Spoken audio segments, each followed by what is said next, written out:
सत्य को खोजने वाले आप सभी साधकों को हमारा नमस्कार।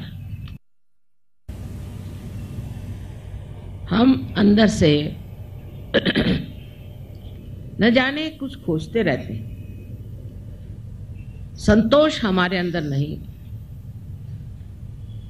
और कोई भी चीज बर्दाश्त करने की हमारे अंदर शक्ति नहीं है।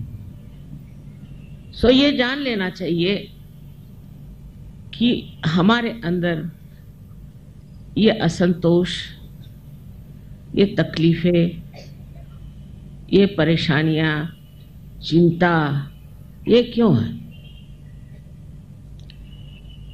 इसका कारण हमारा मन है। और ये जो मन जिसे हम कहते हैं, ये हमने ही बनाई हुई एक संस्था है। ये संस्था हमने दो प्रतिक्रियाओं से बनाई है। एक तो हमारे अंदर जब अहंकार हो जाता है तो उस अहंकार के कारण हम प्रतिक्रिया करते हैं। कोई हमारा अपमान करे या किसी पर हमें गुस्सा हो या हम किसी को नाश करना चाहें, इस सब चीज़ों से एक हमारे अंदर विचारों का बड़ा भारी तूफान उठ जाता है और उसी के बुलबुले तैयार हो जाते हैं। और दूसरी तरफ हमारी प्रतिक्रिया होती है वो हमारे संस्कारों से। सुसंस्कार कम है, कुसंस्कार ज्यादा। उन संस्कारों के कारण भी हमारे अंदर प्रतिक्रिया स्वरूप अनेक विचार इकट्ठे हो जाते हैं और ये सारे विचार इकट्ठे होकर एक मन नाम की संस्था हमारे अंदर बना देती है और उसी के सहारे हम चलते हैं, उसी की हम गुलामी करते हैं। जिस प्रकार अब हमने घड़ी बनाई और हम घड़ी की गुलामी करते हैं। हम घड़ी की गुलामी करते हैं और उस गुलामी के सहारे हम बंधे चले जाते हैं। हमने कंप्यूटर बनाया, अब उसकी गुलामी करते हैं। इसी प्रकार हमने ये मन बनाया है और इसी की हम गुलामी करते हैं। अब इस गुलामी में हम समझ नहीं पाते कि जो असलियत है, जो वास्तविकता है, जो रियलिटी है, उससे हम दूर रह जाते हैं।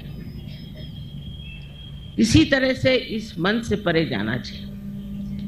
जब तक हम इस मन से परे नहीं जाएंगे तब तक हमारे अंदर, मन के अंदर किसी भी प्रकार की शांति प्रस्थापित नहीं हो सकती। और उसके लिए परमपिता परमेश्वर ने हमारे अंदर एक कुंडलिनी नाम की शक्ति रखी है, जिसकी जागृति से हम उस मन को लांग कर और चारों तरफ व्यापी हुई इस परमात्मा की शक्ति से एकाकारिता प्राप्त कर सकते हैं। अब जैसे हर एक चीज का मार्केट होता है, उसी तरह कुंडलिनी का भी मार्केट हर जगह है। इसका आप मार्केट नहीं कर सकते। ये एक जीवंत क्रिया है, इसे आप बेच नहीं सकते। जैसे जमीन में एक बीज लगाने से वो अपने आप स्फुरित होता है, उसी प्रकार आपके अंदर बसी हुई कुंडलिनी भी अंकुरित होती है अपने आप सहज। उसके लिए कुछ करना नहीं होता। उसके लिए पैसा तो छोड़िए, कोई व्यर्थ का सायास भी नहीं करना पड़ता। घर छोड़ो, संन्यास लो, फलाना करो, ठिकाना करो, तपस्या करो आदि कोई चीज करने की जरूरत नहीं, क्योंकि इस कलयुग में किसी के पास इतना समय भी नहीं। और दूसरी बात यह है कि ये सब चीज आप कर चुके पिछले जन्म में, अब इस जन्म में आपको पाने का, और ये पाने के लिए आप यहाँ आए हैं और ये पाना बहुत ही सहज और सुलभ है। पहले तो जब ये कुंडलिनी जागृत होती है तो आपके हाथ से चैतन्य की लहरियां बहने लगती है, तो चारों तरफ फैली हुई जो शक्ति है जिसको आज तक आप सुनते आए हैं, वो शक्ति आपके अंदर से बहने लगती है और आपको ये महसूस होती है, आपको प्रतीत होता है कि ये कुंडलिनी की शक्ति जागृत हो गई है और हमारे हाथ से बह रही। और जब ये शक्ति आपके हाथ से बहने लगती है तो आप वास्तविक में शक्तिशाली होते हैं। कोई पैसे से या मगरूरी से शक्तिशाली नहीं होता। शक्तिशाली होता है ये अंदर की शक्ति से, और ये अंदर की शक्ति जब तक हमारे अंदर जागृत नहीं होगी, हम कभी शक्तिशाली समर्थ नहीं हो सकते। अब ये शक्ति आप सबके अंदर है और इस शक्ति का लाभ उठाना ये आपका आज का परम कर्तव्य है। अगर आपने इसका लाभ नहीं उठाया तो इसका जो कुछ भी मूलभूत सवाल होगा वो ये कि क्यों नहीं उठाया आप, क्योंकि ये आवश्यक है। हर एक धर्म में बताया है कि तुम्हारा फिर से जन्म होना चाहिए। वो जन्म जिसे हम पुनरुज्जीवन कहते हैं, जिसे हम आत्म साक्षात्कार कहते हैं, उसे प्राप्त करना चाहिए। पर उसे लोग अगर सोचे कि काली विद्या से प्राप्त करें तो वो बड़ी गलतफहमी में है। उल्टे काली विद्या में जाने से बहुत नुकसान होते हैं, बहुत तकलीफें हो जाती हैं, इससे कोई फायदा नहीं होता। उल्टे आपके पैसे चले जाते हैं और आपको कोई न कोई बीमारियां लग जाती हैं। बहुत जरूरी है कि आप इस आत्म साक्षात्कार को प्राप्त करें। इसके प्रकाश में आपको पूर्ण शांति प्राप्त होगी। इतना ही नहीं, लेकिन इसके प्रकाश में आपको केवल सत्य जो है, एब्सोल्यूट ट्रूथ जो है, वो पता होगा। आपके उंगलियों पर आप जान सकें। सहयोग से हजारों लोगों की तंदुरुस्ती ठीक हो गई, बहुत सारी बीमारियां भाग खड़ी हुई, कैंसर जैसी बीमारी लोगों की ठीक हुई। उसमें कोई पैसा देने का नहीं, किसी डॉक्टर के पास जाने का नहीं, आप अपनी ही शक्ति से इसे ठीक कर सकते हैं। इसको दूसरे के पास जाने की जरूरत नहीं, कुछ करने की जरूरत नहीं। और जब इतना आसान है तो इसे क्यों न प्राप्त करें। किसी भी प्रकार की आपको अगर दुविधा है, जैसे समझ लो आपके बच्चे पढ़ने लिखने में ठीक नहीं चल रहे हैं, कुंडलिनी के जागरण से मैंने देखा है कि बच्चे क्लास में फर्स्ट आने लग जाते हैं, क्योंकि हमारे अंदर की जो मस्तिष्क की शक्ति है वो न जाने 1000 गुना बढ़ जाती है। मनुष्य जो है असल में चरित्रवान और धार्मिक होता है, असल में, नकली नहीं तो सवेरे जाओ मंदिर में और शाम को और सबको मारो पीटो करो। वास्तविक में धार्मिक वो अंदर से हो जाता है।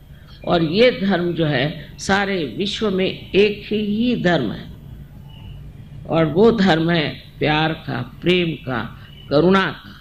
आज तक हमने प्रेम की शक्ति को कभी भी उपयोग में नहीं लाया, इसलिए सारे प्रश्न खड़े हुए। इस प्रेम की शक्ति को अपने अंदर जब हम जागरूक कर लेते हैं तो फिर हम समझते हैं कि हम कितने वैभवशाली हैं और हमारे अंदर न जाने हजारों तरह की शक्तियाँ संचरित होती हैं। जैसे आप दूसरों को भी जागृति दे सकते हैं, दूसरों को भी बीमारी ठीक कर सकते हैं, दूसरों का भी आप भला कर सकते हैं और उनको शांति दे सकते हैं। इसको कुछ ज़्यादा सीखना नहीं पड़ता।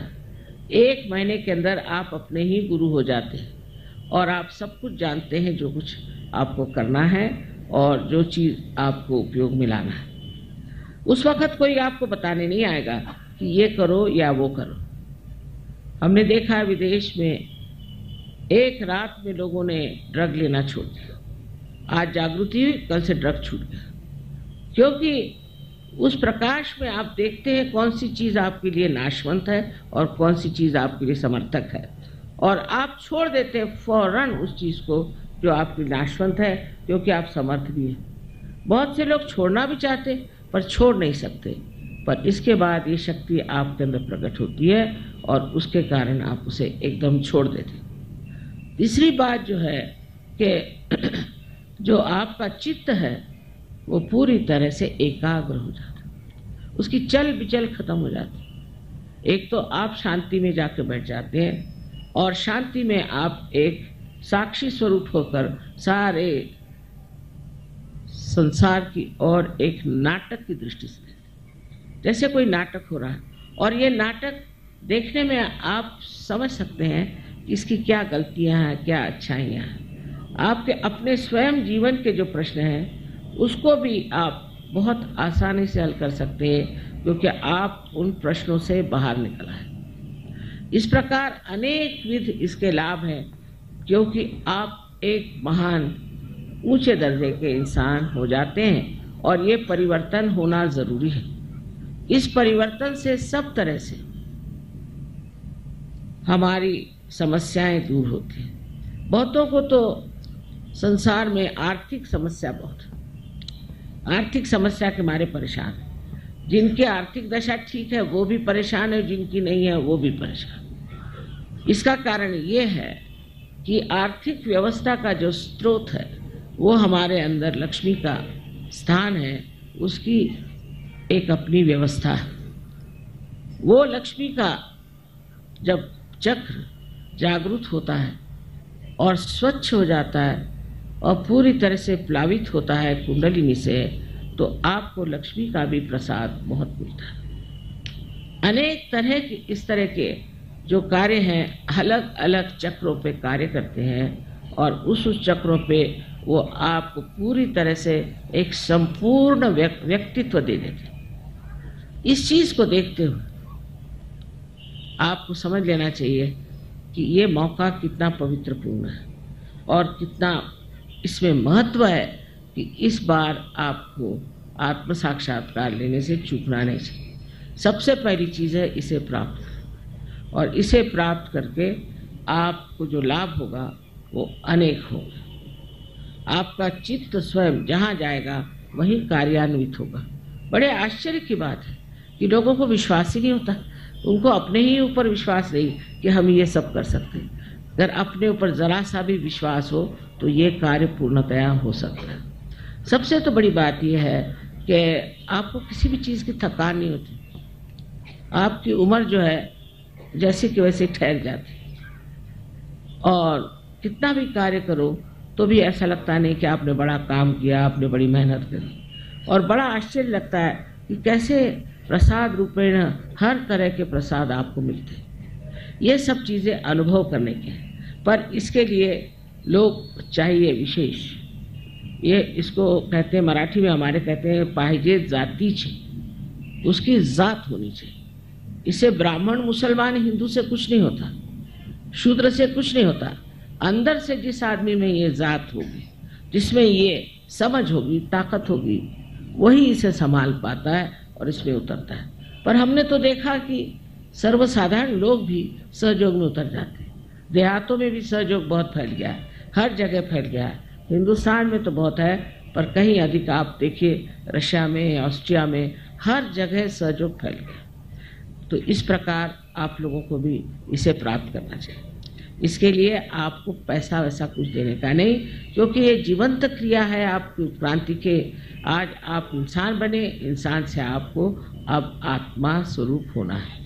यही सत्य है कि आप ये शरीर, मन, अहंकार, भावनाएं आदि उपाधि नहीं, किंतु आप साक्षात शुद्ध स्वरूप आत्मा है। उस आत्मा स्वरूप में आपको उतरना है। और दूसरा सत्य है कि चारों तरफ फैली हुई ये परमात्मा की प्रेम शक्ति है,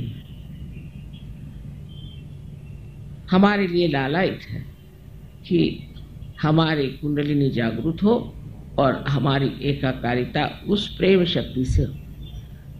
ये कहने को तो बहुत है और उतना समय नहीं है, लेकिन मैं आपसे इतनी विनती करूंगी कि जिन लोगों को आज जागृति हो जाए उनको ये सोचना चाहिए कि वो अंकुरित हो गए, और अगर इसके वृक्ष बनाने हैं तो आपको थोड़ा सा समय देना होगा, अपनी ओर देखना होगा, और उसके बाद आप देखिए कि आप कहाँ से कहाँ पहुँच जाए।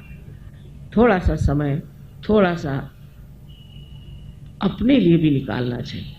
और उसके लिए हमारे यहाँ बहुत अच्छे सेंटर्स हैं, आप वहाँ जा सकते हैं। वहाँ भी कोई पैसा ऐसा देने का नहीं, कुछ पैसा नहीं। वहाँ जा करके आप देख सकते हैं कि किस तरह से आप अपने अंदर की शक्ति को प्राप्त कर सकते हैं। इसमें कोई भी जाति कोई भी देश, कोई सा रंग, कोई चीज़, उसका फर्क नहीं। आप इंसान हैं और हर एक इंसान के अंदर ये शक्ति है। इसे आप सब लोग प्राप्त करें। आप सबको अनंत आशीर्वाद। अब शांति पूर्वक सब लोग बैठ जाएं और सब लोग मन में विश्वास रखें कि आप सबकी जागृति आज इस वक्त होने वाली है। मतलब ये कि अपने में दोष मत देखिए इस वक्त। कोई लोग सोचने लगते हैं मेरी कैसी जागृत होगी, मैंने ये पाप किया, मैंने वो पाप किया, और बताने वाले भी बताते रहते हैं कि तुमने ये पूर्व जन्म में कर्म करे, वो पूर्व जन्म में कर्म करे, उसके लिए इतना पैसा दो। ऐसी बेकार बकवास करते हैं लोग। जो ऐसा कहते हैं वही पापी है, समझ लीजिए। इस वक्त आप मेरे सामने कोई भी पापी नहीं, तो कृपया ये सोच लीजिए कि आपके अंदर जो भी दोष है, जो भी हुआ सो बीत गया, उसका अब विचार नहीं करना है। इस वक्त आप शांतिपूर्वक यही सोचिए कि मैं बिल्कुल दोषी नहीं। ऐसा सोचने से ये चक्र पकड़ता है। जब आप सोचते हैं कि आपके अंदर दोष है तो यहाँ पे ये चक्र पकड़ता है। इससे अनेक बीमारियां हो जाती हैं, जिसे अंग्रेजी में स्पॉन्डिलाइटिस कहते हैं, अनजाना कहते हैं, और तरह तरह के प्रकार इस एक चक्र के पकड़ने से होते हैं। तो हो गया सो बीत गया उस वक्त के, अब तक क्यों आप लेकर बैठे? इस वक्त गलती उस वक्त ठीक करना चाहिए। तो अपने को कृपया माफ कर दीजिए। और दूसरे ये कि सबको आप एक तरह से, पूरी तरह से माफ कर दीजिए। उनके बारे में सोचना भी गलत है, क्योंकि उससे भी सर दर्द होता है। अब ये बात सोचिए कि आप माफ करें या नहीं करें। आप करते क्या है? कुछ तो नहीं करते। क्या करते हैं आप? कुछ नहीं करते। लेकिन जब आप माफ नहीं करते तो अपने को छलते हैं, सताते हैं उन लोगों के लिए जिन्होंने आपको सताया। इसलिए आप पूरे मन से इन सब को माफ कर दीजिए एक साथ। उसमें उनके बारे में सोचने की भी जरूरत है। बाकी आप लोग तो एक बड़े पवित्र देश में रह रहे हैं, तो अपने इस धरती माता की पवित्रता को देखते हुए और उसका अंदाज रखते हुए आप लोग कृपया दोनों हाथ मेरी ओर इस तरह से करें। सब लोग थोड़ा ऊपर इस तरह से, दोनों हाथ इस तरह से, क्योंकि ये जो 5 उंगलियां हैं और 6 और 7 और 5, 6 और 7 ये हमारे चक्रों के संकेत। और डॉक्टरी में इसमें इनको सिंपैथेटिक नर्वस सिस्टम के एंडिंग्स माने जाते हैं। तो आप हाथ इस तरह से रखें। इस तरह से हाथ रखने पर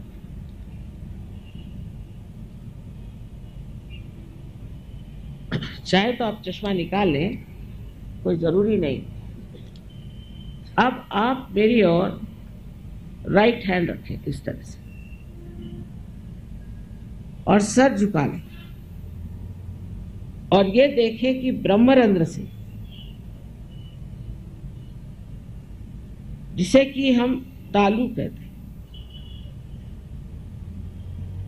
जो कि एक स्निग्ध सा हिस्सा हमारे सर में बचपन में होता है, उसके ऊपर अधांध्र अपना लेफ्ट हैंड रखें, सर झुका के देखें और देखिए कि आप ही के अंदर से कुछ ठंडी या गर्म हवा जैसी चैतन्य की लहरियां आ रही हैं क्या? देखिए, आदि शंकराचार्य ने कहा था इसका वर्णन सलीलम सलीलम, ठंडी ठंडी हवा।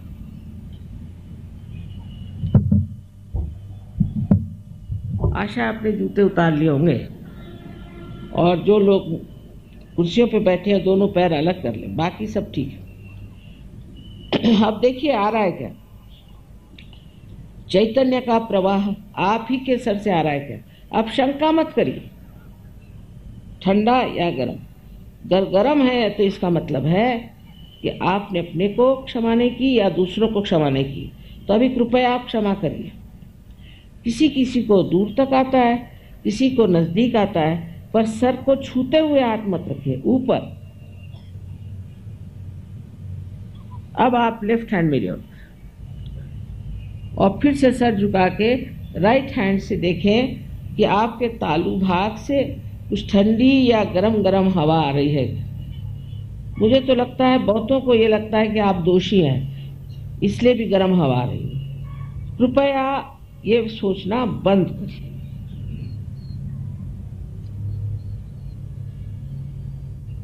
अब एक बार, आखिरी बार, फिर से राइट हैंड मेरी ओर, सब लोग करें और फिर सर झुका के लेफ्ट हैंड से देखें कि ठंडी हवा आ रही है क्या। बहुत से लोग बेकार बातें करते हैं कि कुंडलिनी जागरण से ये होता है, कुछ नहीं होता। आराम मिलता है, तकलीफें जाती हैं, बीमारियां जाती हैं, मानसिक शांति मिलती है, अनेक विध शक्तियां जागृत होती हैं। ये सब इसलिए कहते हैं क्योंकि उनको जागृति आती नहीं है। हाँ, अब आप लोग दोनों हाथ सर की तरफ और एक प्रश्न पूछे, 3 बार एक प्रश्न पूछे कि माँ क्या ये परम चैतन्य है, क्या ये ब्रह्म चैतन्य है? मुझे माँ कहिए, श्री माता जी कहिए। मन में पूछे 3 बार प्रश्न।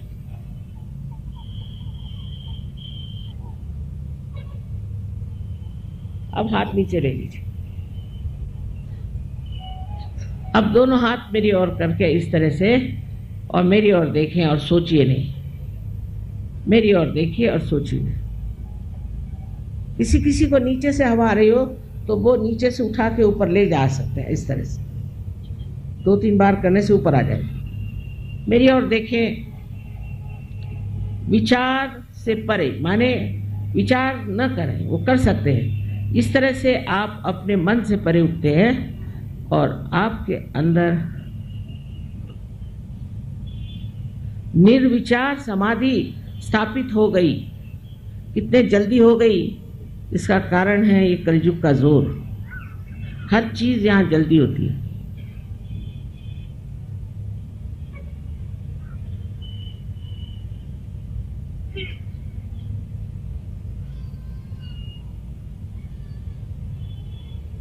अब देख लीजिए, कोई पेड़ हिल नहीं रहा, कोई फूल हिल नहीं रहा, लेकिन ठंडी हवा आ रही।